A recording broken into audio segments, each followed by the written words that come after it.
The life of Christ. 15. Jesus continues to teach in Galilee and to manifest his divine power. Well, he said that the power was not his and the doctrine was not his. Well, I mean, he was taking this responsibility for himself in that.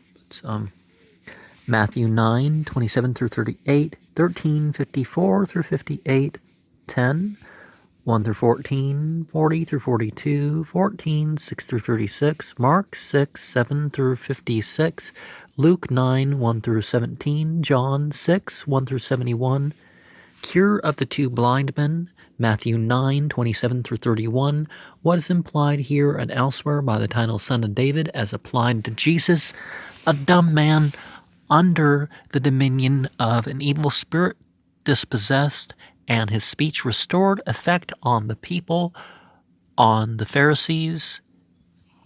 32 through 34, Jesus revisits Nazareth and teaches in the synagogue, astonishment and questioning of the inhabitants, what is implied in their utterances, the effect of the state of their minds on the work of Jesus. Mark 6, 1, 6, Matthew 13, 54 through 58, Jesus in his travels is greatly affected by the condition and wants of the masses of the people. Laments the fewness of wonders, Matthew 9, 35 through 38, Luke 10, 2. The apostles sent on their first mission and their directions, Matthew 10, 1 through 4, Mark 6, 7 through 10, Luke 9, 1 through 5, to whom sent, Matthew 10, 5 and 6, 9 and 10 also, verses, support among the people and what they have a right to expect, rule in the case of rejection, what is implied in the acceptance or rejection of Christ's ambassadors, Matthew 10, 40, Luke 9, 16, a reward for any service, however simple, if rendered in the name of Jesus, Matthew 10, 41, 42. The apostles depart to do the work assigned them. Jesus also goes on with his own work, Mark 6, 12, Matthew 11, 1. John the Baptist put to death by Herod Antipas at the instigation of Herodias. The festival, the dance, Herod's rash oath, the atrocious and unexpected demand and judicial murder, the action of John's disciples, Mark 6, 21 through 28, Matthew 14, 6 through 12, Herod alarmed at the fame of Jesus, his fear and perplexity as he remembers his flagrant guilt concerning John, Mark 6, 14 through 16, see also in Matthew and Luke. Return and report the apostles. They retire to recuperate at a distance from the throngs coming and going, but the multitude still eagerly following Jesus in his compassion for them continues his instruction. Mark 6, 30 through 34, Luke 9, 10 and 11, John 6, 1 through 9.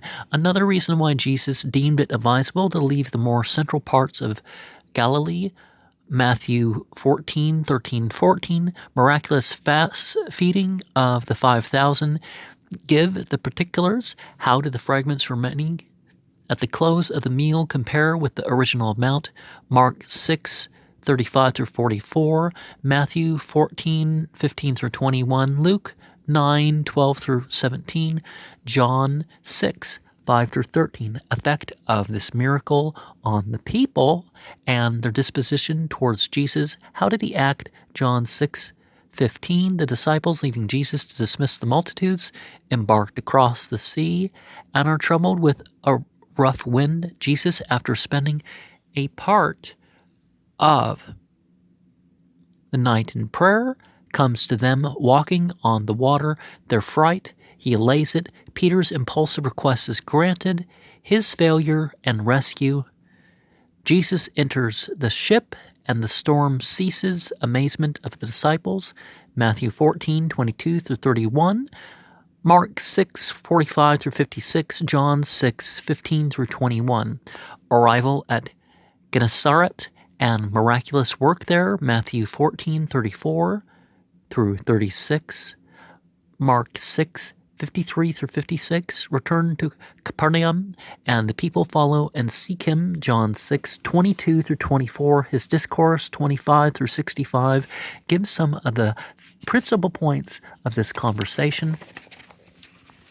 Some of the disciples withdrawing on account of the smallness of their faith, he asks the 12 whether they will also leave him. The reply of Peter, Christ's prediction of the treachery of one of them,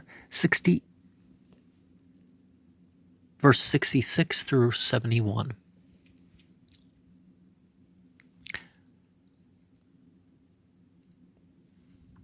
And this stuff, there is some stuff that could have happened. Some stuff would, is the meaning more important sometimes?